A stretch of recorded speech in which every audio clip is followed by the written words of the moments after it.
Human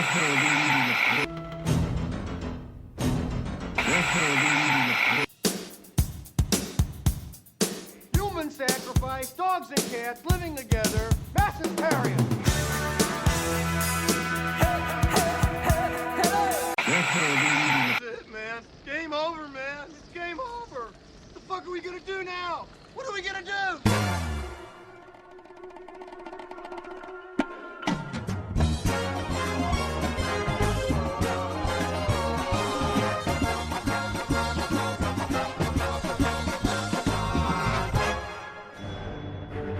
Welcome to Forget Work, Watch Films with your hosts, Tony Howe, Thomas Connors, and Robert Connors.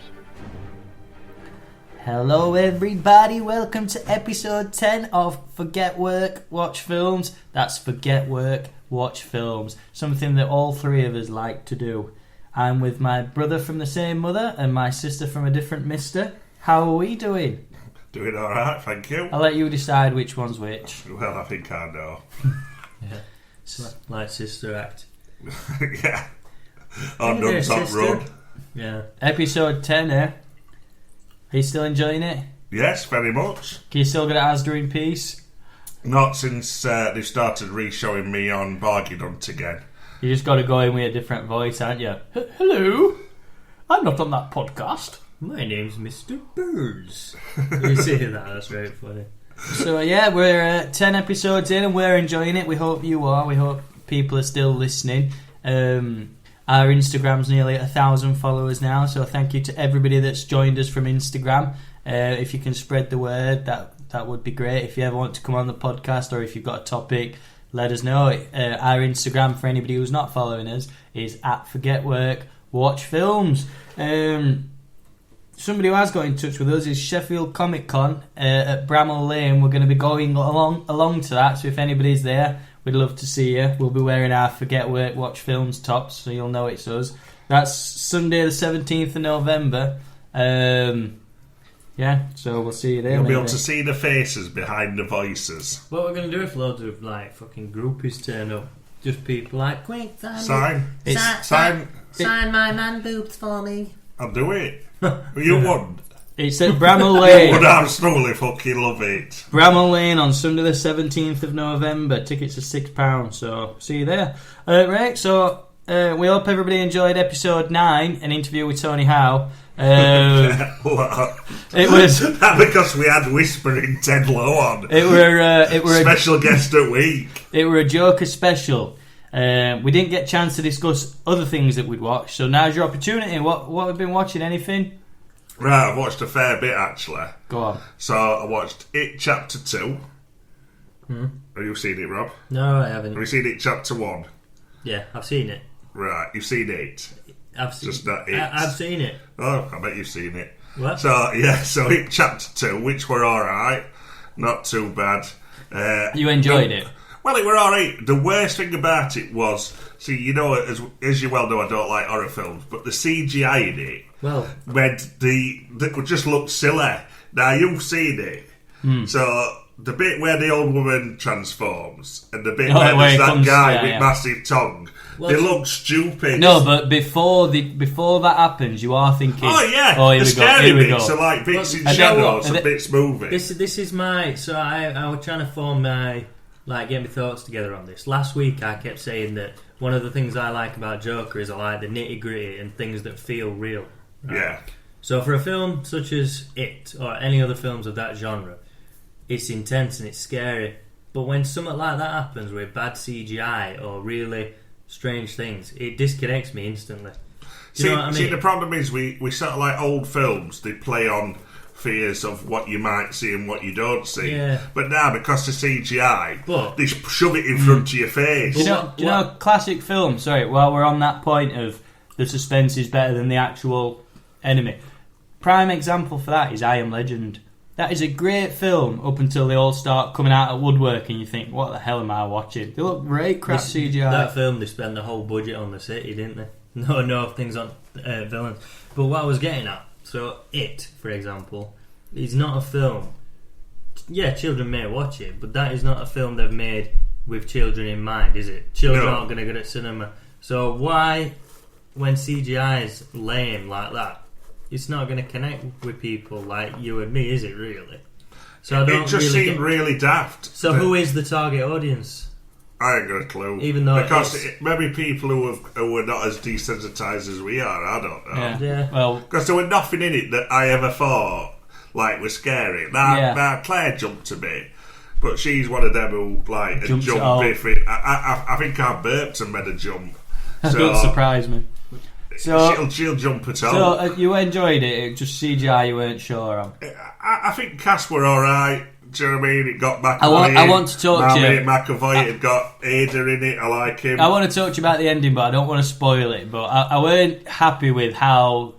I don't know. I don't want to spoil it. But that's actually a better ending than the original miniseries. And the thing is, the most clever bit in it was there's the guy, the main James McAvoy character, becomes a horror writer a la Stephen King, because it's a Stephen King book. was also in it. Did you see it? And Stephen King turns up and says to him, the whole time everybody says to him, your endings are shit.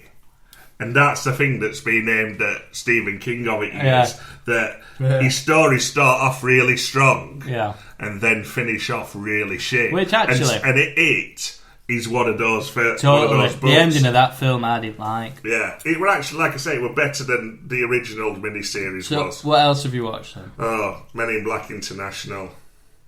Yeah. Well, that's the thing. I was going to watch that, so now you've watched it. I don't have to watch it. Don't watch it. Don't. It's horrendous. Yeah, it's Chris Hemsworth doing his dopey, good-looking, sarcastic. Again. Oh well.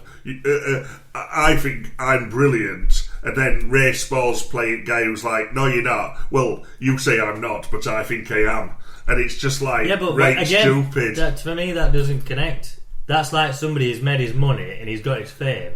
Now he's going to have a go. He's not fucking Jim Carrey, is he? I think it's sort of like arc in certain bits. There's loads of nods to original Men in Black pictures. There's a nod to Thor, isn't there? Thor. I can't remember. In trailer, Hemsworth throws a hammer, and Guy just catches it, and he's like, "Oh yeah, that bit." So, something like it's just to tell you the truth. I don't even think I got all the way through. One thing I heard about it is they go from one country to another with no explanation. They're just there, like for no real reason. It's as though there's just like, this has happened in a foreign city, so now we'll travel to another foreign city. How hard is it to make a good Men in Black? The first, it's like Men in Black. One's amazing, James Bond. One's amazing, two's iffy, three's alright. You'd think it'd be great crap, but it's actually alright. Right, shit. But they just can't recreate it. Anything else you've watched? I think that's it. I don't think I've watched anything else. No else worth mentioning. Right, moving on. I watched a couple, but one of the ones I watched, actually quite exciting, I finally watched Toy Story 4. That's on my list to watch. Obviously, everybody's a big fan of Toy Story, but the interesting thing with Toy Story is I grew up parallel to the first three films.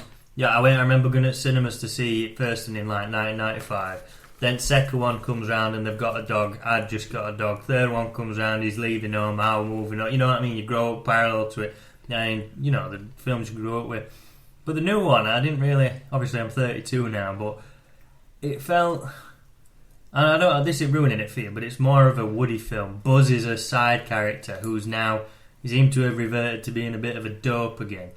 But for me, it was just sort of like... time for a next generation sort of film. It's a different spin on Toy Story. It's a good film. Pixar's always good, aren't they? Don't you think? Yeah, I mean, I'm surprised that they actually did it, because Toy Story 3 was supposed to be like a wrap-up. Yeah, it was. The original kid had moved on. It made £5 million. And it would have been fine if they didn't make a 4, wouldn't it? It would have been wrapped sort of like fine. Come out of nowhere as well. It weren't like announced... Like, we're going to next year we're doing Toy Story 4. It was all Toy Story 4 just turned up. And it's interesting because there's a film critic that I sometimes listen to and follow up. Once I watch the film, I see what his opinion is. I don't know if you've heard of him. His name's Mark Kermode. He does quite a few things. Yeah. Mark Kermode's been good for years. Yeah, he has. His favourite film, two of them, is Exorcist and Mary Poppins. But anyway, in his book, Toy Story 3 is one of the greatest trilogies of all time because it's a set story and a revolutionary sort of technology as well. But yeah, first three are really good, and the fourth one is really good. But I think it's just not for me anymore because I'm 32, maybe, I don't know. Yeah, really I mean, it probably is for a certain age. Yeah. But I've not seen it yet, but I am going to see it because, like you said, I think with Pixar films, you can't really go wrong. You can't, but I tell you what, there's a lot of them I ain't seen. You ever seen Brave? No, I've not seen Moana? that. No, because Moana's brilliant. I've not. I have seen Moana. I am. The best thing about that's Rock, even though you can't stand him. What I can haven't I really say? seen any of the sort of like female-aimed ones. Is that misogynistic on your part, or is it just... Maybe it's like what it's aimed at. It's aimed at a certain market. Yeah. It's not aimed at an old bloke like me.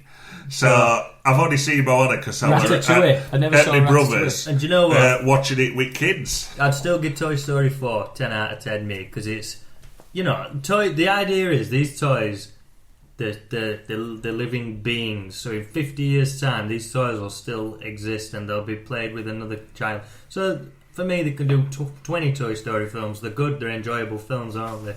It's just, well, I mean, you can do it and then add in also a different real life toys from. You could bring in. You don't have to make up toys. Yeah. I mean, that's like when they wanted Barbie for Toy Story 1 and they said no. No, they got and then they realised what a mistake they'd made. Yeah. And if you watch Toy Story 2, 3, I think. No, it's 2. Yeah, she's in shopping. Yeah, she's in supermarket. She's all over it because they realised what a mistake they'd made. And that could be for any sort of. There's a full aisle. There's just no Barbies because they're all dancing and all of us look as if to say. And she's in 3 with Ken, it's Michael Keaton, isn't it? Yeah, it is. Yeah, because Ken's a baddie, isn't he? No, I don't think he is. Well, he's one at baddie. Yeah. He's not the main baddie. He's right. I think he helps him. He's a pawn. Yeah, he's so funny in that. So the next film that I watched, is a very interesting film, right? Because I've not seen a trailer, I've not seen a clip, I didn't even know what it was about. All I'd seen was a poster. Scary Stories to Tell in the Dark. I actually want to watch that. And I think it's produced by Guillermo del Toro, who's got quite an affinity with the horror genre, hasn't he? Because he did that. He's done all sorts of strange. He did Pan's Labyrinth, and then he did one. The Orphanage. He did one. That was pretty good. He did one where it was like. I think he produced it. Were in like a Spanish Civil War, and this lad had been killed. I can't remember what it's called. Oscar winner for Shape of Water as well, though. But anyway, never seen that. We're in October. Right. We're in mid-October, and I love Halloween season. I love it. So I'm thinking, Scary Stories to Tell in the Dark. If you're going to watch it any time of year, watch it this year. So I put it on. Obviously don't know anything about it.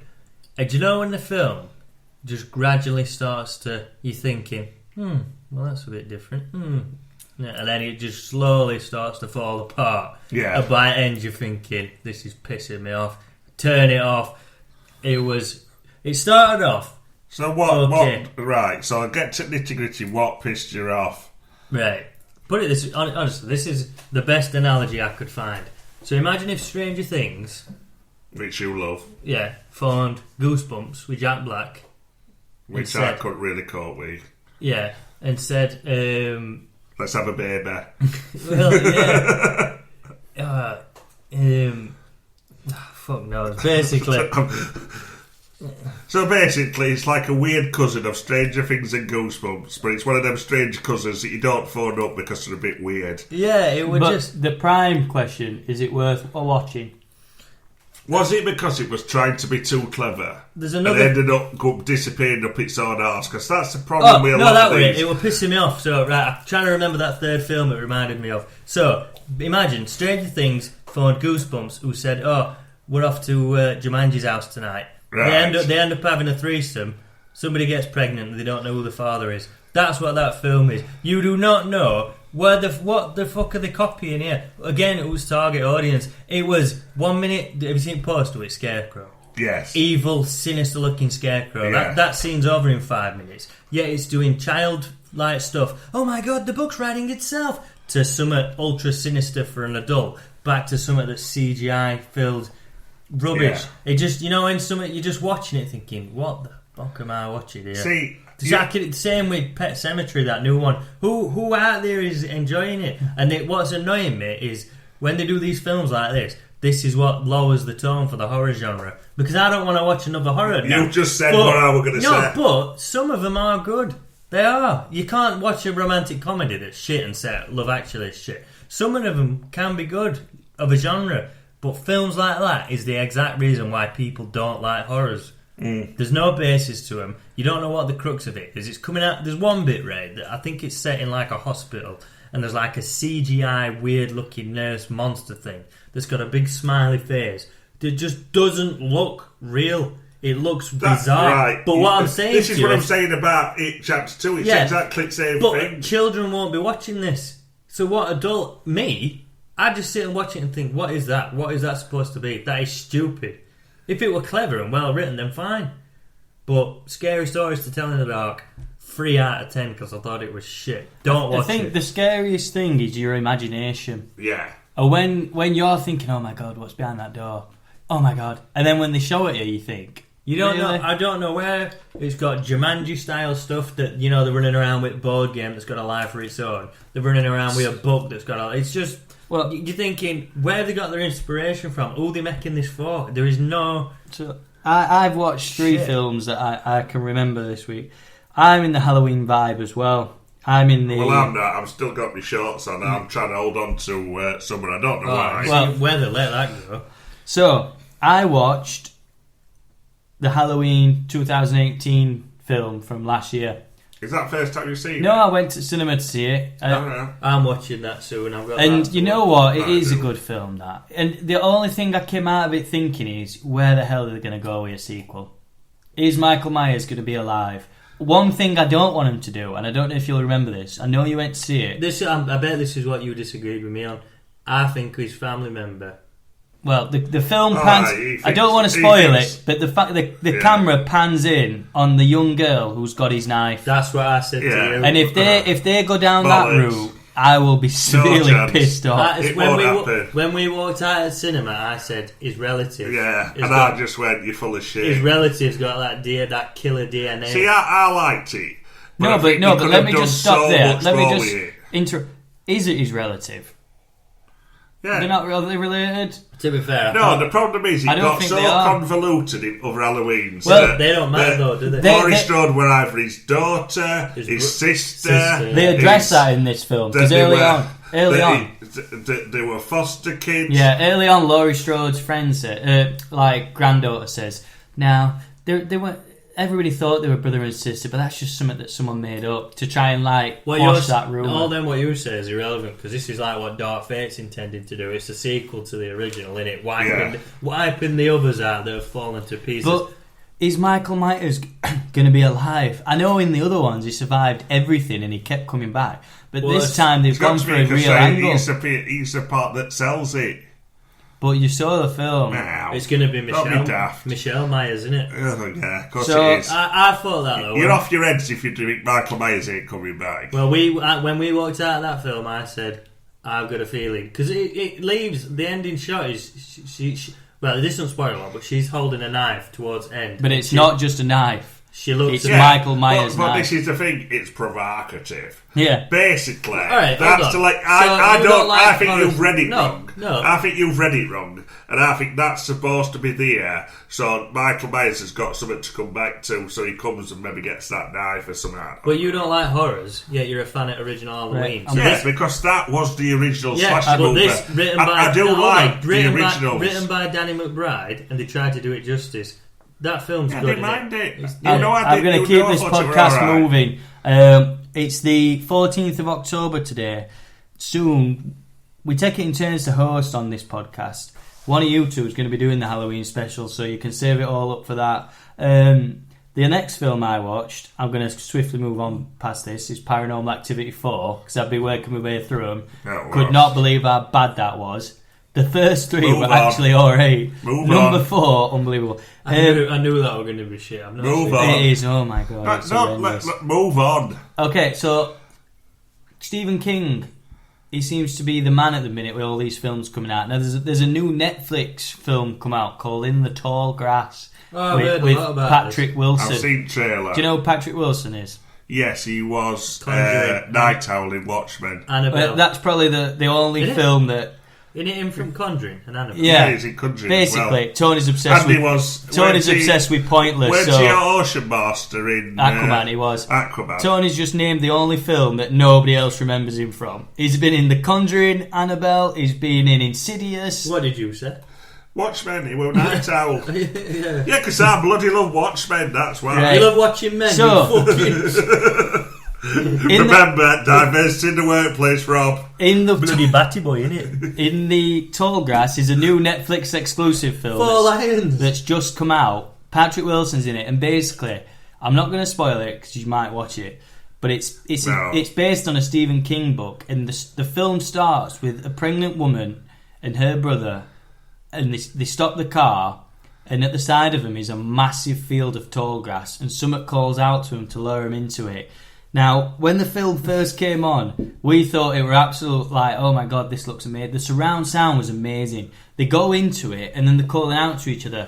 The sound's coming from over there, then it's coming from over there. Can I just say, you're shaking your head here, Tony, but if you're thinking... Yeah, because... let me speak. You're thinking, why would you go in? No calling out. If you pulled up and was like, help, I'm a beautiful blonde-haired big-titted babe stuck in the woods. Yeah, it's a bit like dark, and there's something like fingering you into bloody long grass. I'm going to go in and have a look. You wouldn't even go in. No, it's midday, it's sunny, and it's a little kid saying, I'm stuck, I can't get out. Tough shit, bye. That's very different to what I first got. I thought we were talking middle at night. I'm not right, okay. Yeah. So, anyway, set scene right. within alright, it was 2:00, right sunny. But within minutes of the film started, they're in the tall grass, and the surround sound, the way it looks, everything's amazing.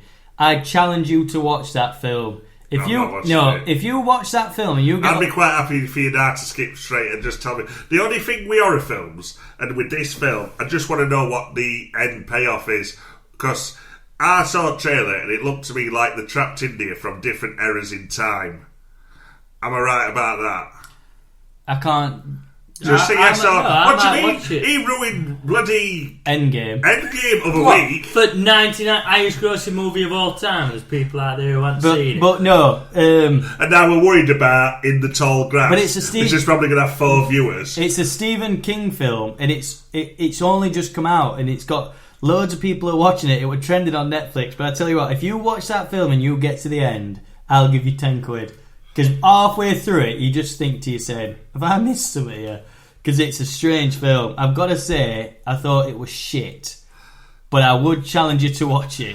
I knew it was going to be shit. We're obviously going to be shit. Patrick Wilson's in it, who, at the minute, some would say he's one of the king of horrors. He's in every horror film coming out. But He is. That's like being king at fucking shit pile. If Stephen King produced a Stephen King written film comes knocking, you're going to go, aren't you, really? No, because all it is because it did quite well. That's why they then gone back and look at Pet Sematary and thought, let's see, that were horrendous. Have you watched it? No. Well, but you could tell where it were going to go, and it's same with this. It's alright going back and doing. I mean, they've now done Doctor Sleep. That's coming out, sequel to Shining. I'm going to watch Shining, getting ready for that. We're halfway through this podcast, so if anything else you want to add, because we need to move it on a bit. No. What film's this from? No! Don't go into the long grass! Field of Dreams? It's Jurassic Park, The Lost World, which actually, in the tall grass, there are raptors in it. I knew there would have been, yeah. You read it, he's going to watch it so, now. Where are raptors? So, I asked you guys to do a bit of your homework. We're 10 episodes into this podcast, and I feel as though I want people to know a bit more about us, a bit more about the films that you like, kind of thing. We did talk about it in the pilot, but now that's not, as they say in movies, canon, because we skipped it and went straight to episode 1. So I want to ask you both, I'm going to start. I just want to know what the first film you ever saw in the cinema was, which film blew you away when you watched it, and who your all-time hero is in terms of films. I don't want like Nelson Mandela as an answer. What about Gandhi? Gandhi's flip-flop. I think the first film I ever saw in the cinema that I can remember was Jumanji. You know what the thing is I remember about that? They had an intermission. Do you remember having them? Yeah. They stopped the film and they came out with a cart trying to like sell you. Can you imagine if they did that now? You'd get thrown out. Like, anybody for an hot dog, popcorn, and you're there on edge of your seat. I think that was Odeon now. I remember going about. I think the first film that absolutely blew me away. It's a tough one, that one, because there's so many films that I love. But I just remember seeing Terminator 2 and thinking, oh my god, this is amazing. This is the best film ever. And then I hammered it. And I think, following on from that, my all-time hero has got to be Arnold Schwarzenegger. And you can agree with me on this one. If you ever saw a film poster that said Schwarzenegger, you were instantly interested. Right, yeah? And I don't think there's many actors that still have that. He don't have that appeal anymore. He hasn't made a good film for a long time. But that's... But I suppose there's a time and a place for everybody. Yeah. And he has cemented his place, yeah. And the films he's done, he'll always be a legend. Yeah. And it doesn't really matter what he does now. Now. Because you know you're never going to get back to that. But that's just the way it is. And he appeared in some weird Chinese TV show or something. We watched it earlier. We It's called... It's him and Jackie Chan. Forbidden World or something like something that. To do with Jackie dragon. Chan. I'll read about it, I think, you know. But no, yeah, I just wanted to kind of set the tone. Like, we all love our films and stuff like that. But yeah, just so we can get to know your interests a bit more. Tony, if you want to answer all three of them questions. Well, I remember I'm older than you guys. And I remember like... You're probably the generation just before us. I remember when we had Gaumont and there were about 8 cinemas in Sheffield. There were cinemas at Wicker, there were cinemas all over. My mum and dad used to always... My mum and dad always used to take us to watch alt sci-fi films. And I remember watching Star Wars, thinking, this is the most amazing thing I'd ever seen. I wish I'd have got to see life. Do you know what I mean? I were only right young, but then we went to see Flash Gordon, things like that. And so we went to see them all. So that was like the first film I remember seeing and going to. The first film that sort of blew my mind, I've totally got to agree with you, with Terminator 2. It was the only film I then went back into cinema again and watched it again because I just thought it was that amazing. Even though, obviously, the kid got on my nerves. Really? I thought he was excellent in that. I'll just say Edward Norton. Edward Furlong. He did get on my nerves, but everything else was just so good. And Arnie was my hero. Yeah. Right, so them two answers are fucking same. Yeah. But that's just the way it is. Yeah. You can't not dispute that. Maybe you aren't doing your own work and you just copied copied his own work. But that film, what we're at 1990? I think 92. 92. That film was just absolutely amazing. I remember not just moving away from cinema, moving on to films that I watched at a young age that had an effect on me. My uncle used to get copies on video. Yeah. And he gave me a collection. He gave me a load, and basically it were First Blood, Predator, and Running Man. Oh. And I watched all them three together. Now, can you imagine watching them? How much an effect that had on a teenage lad? Them films. Do you know people forget? People forget about Running Man. It's just based on a Stephen King book. Yeah, it is. And nobody realises that. Yeah, because that. it's not. He It's did it a under pseudonym. he did it under his other name, which is Richard Bachman. I never knew that Running Man's written by Stephen King. Yeah. No, but the book is under his pseudonym. A good pub trivia quiz, that one. Which Arnold film is a Stephen King book? And so, who's your all-time hero? It's Arnie, I've just said. It's Arnie, because watching that at that time, obviously First Blood, I absolutely love First Blood, but Stallone didn't have that sort of effect that Arnie did. Because Arnie did that. Then he did sort of then there were Terminator, then there were Terminator 2, then there's Running Man, and then there's Total Recall. And you look at that group of films, and for a teenage lad, they were just amazing. But you know what the thing about Arnie is? If you look at him in his prime, he's straight out of a comic book. He is, isn't he? I still think, and I will say this, and you'll have to disagree or not. Predator is his greatest film. Exactly. Now over to you, Rob. Do you know what, Ray? Thinking out of the box.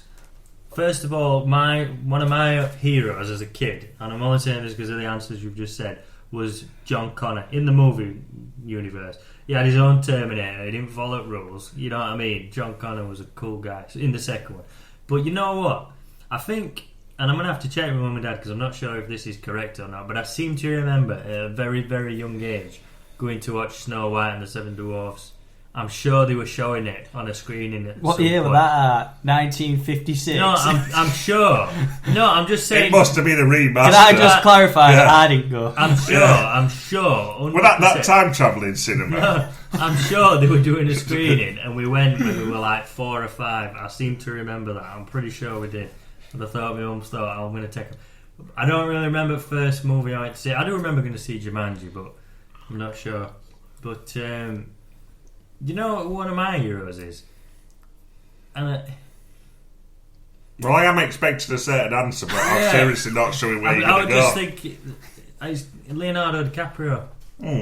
How, do you know, because I was just trying to think like early movies, but I wouldn't have watched him at a young age until obviously like Titanic come along. And I'm not saying that because I'm a massive fan of Titanic. It bloody is. You bloody are. But what I'm saying is, so he got Titanic at a young age, and he'd done other films at that point, hadn't he? What was that one with Johnny Depp? Basketball Diaries, he'd done that. Yeah, Who's Eating Gilbert Grape. But with Johnny Depp as well. But so he's done these films at a young age, but then Titanic becomes the highest grossing movie of all time, and it was for a long time as well.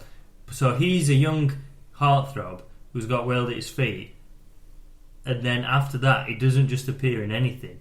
He prioritises and carefully picks which films he's going to be in. So his roster. So basically, people who are famous and have got this like big hype behind them, it's when they've got the talent to back it up, but also the integrity as well. So if you look at Tom Cruise, more than likely he'll appear in anything.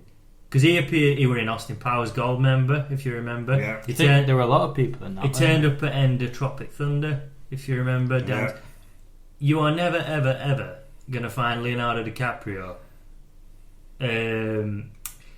he's never going to appear in a Marvel movie. He's never going to appear as again an actor's actor. So I think for somebody who's got such a list of films, and I'm a big fan of most of his films, how could you argue with that? This was probably going to be a topic for one of my when I'm hosting it. But for me, seeing his movie, I mean, I do remember going to watch The Aviator that's like fucking 3 hours and 10 minutes long. But for somebody like Leo, who's such a well-respected actor... See, I do like Leo, but there's also certain things that I just would never watch of his. Yeah, there is. See, I've never seen Revolutionary Road, and I would never watch with that. Kate Winslet, yeah. I've never seen...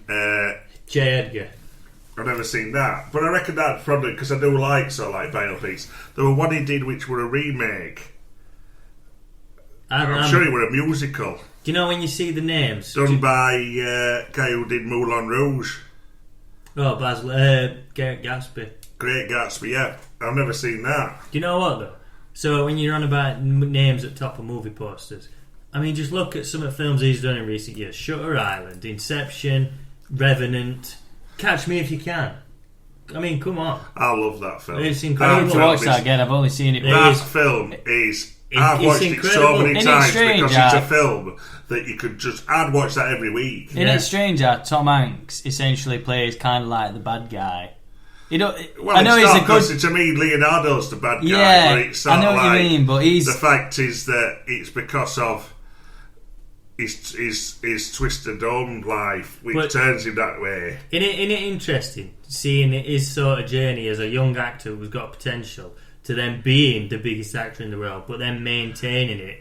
Do you know what I mean? Saying he's not just going to randomly appear as a cameo in this film. The difference is, and what me and Tom have said, and I think Tom said it right.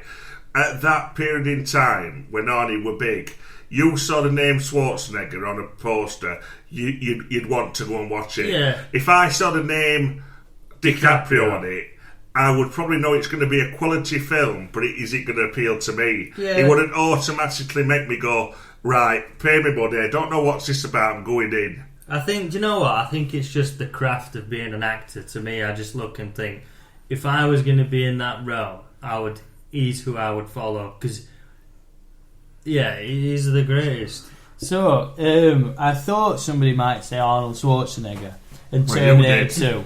Did you not read your own notes? No, I knew I was going to say it, but I had a feeling that one of you would agree because he's just he's he were to me. Yeah, but do you not think? So, what my point of view is, people who say, "Oh, you're a fan of films," if you're just choosing the biggest blockbuster name out there and biggest, 90% of people are going to choose this. You're not saying they're proper films. They're action comedy. They're like popcorn classics, but they're not films. Yeah, no, they are. They're mega films. They At are, that time, had an effect on how I felt about film. Is it not a big and sort of like made me sort of like love the sort of like sci-fi genres, action genres. Now, I love Tom Hanks. I love him to bits.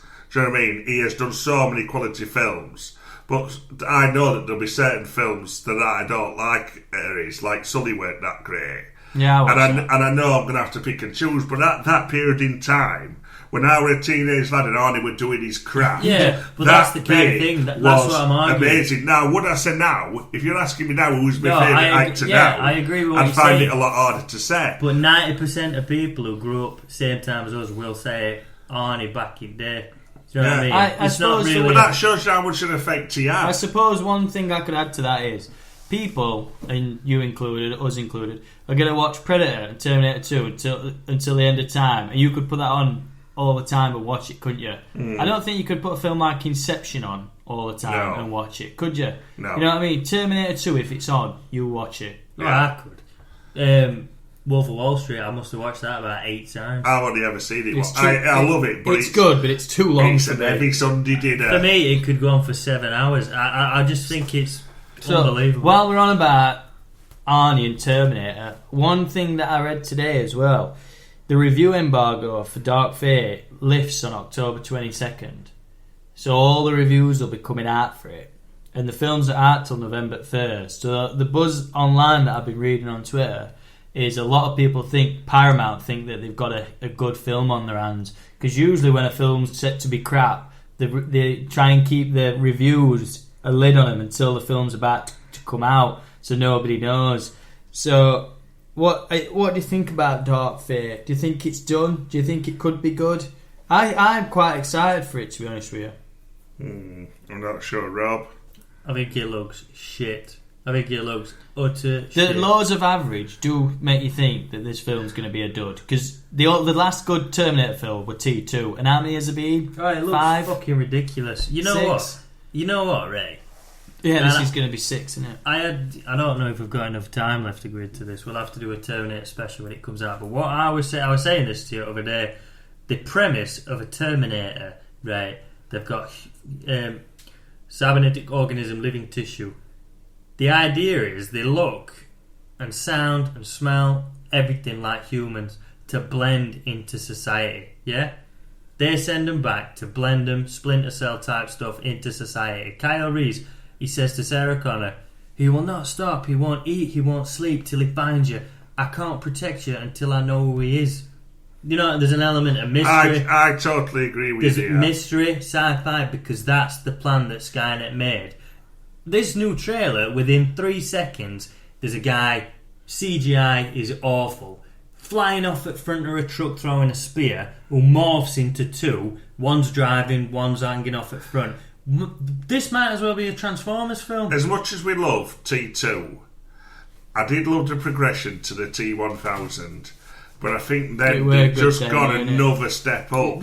And I think they've gone too far. I think, like you say, it were like, if you look at that first Terminator and the way that it's just a robot coming for it, and it will not stop. Yeah. And then it's like, splitting into 7, forming weapons from its arse. I just think it's like... smacking each other and they go flying and do a triple barrel roll around up floor. And they have to get bigger and bigger weapons until it's like they're hitting it with a nuclear weapon. But then these 4 films didn't work. So here's another one we've read that we think you might like. It's construed. It looks. I were told that this film was James Cameron coming back, bringing back the original cast, and it was going to follow on from T2, and the others weren't going to be canon. But this bloke, this new Terminator, looks exactly like the one from Genesis. Exactly, it does look similar. It's the same sort of like Terminator from Genesis. So I'm like thinking, well, hang on, you're using the same visual effects the same, but you don't want anybody to know that. Well, it don't make any sense. Jury's out. We'll be going to watch it. And we'll let you know what we think. You know, another good, interesting thing I read today. Which sci-fi film is set in November 2019? Oh, it's Blade Runner. How crazy is that? It's like, yeah. So yeah, Zombieland 2's out on Friday. The reviews for that are supposed to be very good. It's supposed to be brilliant. Come on, that's a fun film to watch at Halloween. Yeah, it's alright. I mean, I would like to, Who's that guy that did a cameo in the first one? Supposedly. No, shut up. Dan Aykroyd. Yeah. Zombieland were good, but I think it started off good and then sort of like wilted off near the end. No, when they got to that fairground. No, I thought that was brilliant. You've just got to think about horror and scary stuff. No, I want to be. I think it's brilliant. Excited, and I want to be amazed, and I want people to be clever. And I think when it started and he's explaining the rules and we're going on, and it were a bit tongue in cheek. That were clever. And then I think it then just turned to same old that you've seen 1,000 times. I think though. How could you ever get bored of Woody Harrelson playing that character? He's brilliant. He's like, Bill, fuck him. And then that kid says, who's Bill Murray? He says, nah, I've never hit a child before. That's like asking who Gandhi is. Who's Gandhi? So, we're coming into the official Halloween week soon. Is there anything that you're planning on watching? Original Halloween, we watch it every year. You don't like horror films, so why do you watch that every year? No, it's not that I don't like horror films. It's, as I've said before, I don't like when they run with them for 50 million like versions Halloween. And ruin it. Because Halloween, there were no like that before Halloween, you know. There were no like Stalkers in Dark, no Jason Voorhees and bleeding but it's like I was saying. Freddy. There were none of that. See, I love Nightmare on Elm Street. Oh, it's brilliant. But that, once again, ruined by 20 sequels. It's like I was saying to you earlier, though, scary stories telling the dark. When ridiculous, absurd, unlogical things happen that just look ridiculous just to get a scare. Yeah. Anything that's well written, you can get on board with, can't you? Yeah.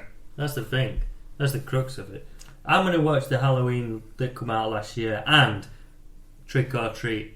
That is a brilliant film. Yeah, I actually do like Trick or Treat. I watched that a few weeks ago, yeah. We watched that a couple of times. You know what? I'd never seen it. And I watched it a few weeks ago.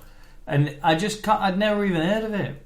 I had heard of it years ago and then I'd never watched it and then you put it on. Well, that's the thing. We watched it and I really enjoyed it. It's a bit like Pulp Fiction in terms of it's weird that like timelines are different, aren't it's a they? Halloween themed film that's Pulp Fiction-esque with different She's in it, isn't she? Anna Paquin. But it was produced and Thingy brought it out, Bryan Singer, but he couldn't get a distributor, so he made it years before it ever got released, so it was sat on a shelf, so they did decide to release it. That's a cult classic like we mentioned a few episodes ago.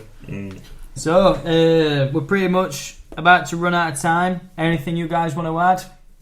No, keep listening, keep liking us, tell your friends, tell your parents, tell your great auntie Maud. I hope everybody's enjoying this time of year. It's a bit wet, but it's Halloween's coming up. Happy Halloween, everybody. What are you watching? What do you think we should watch? What's scary?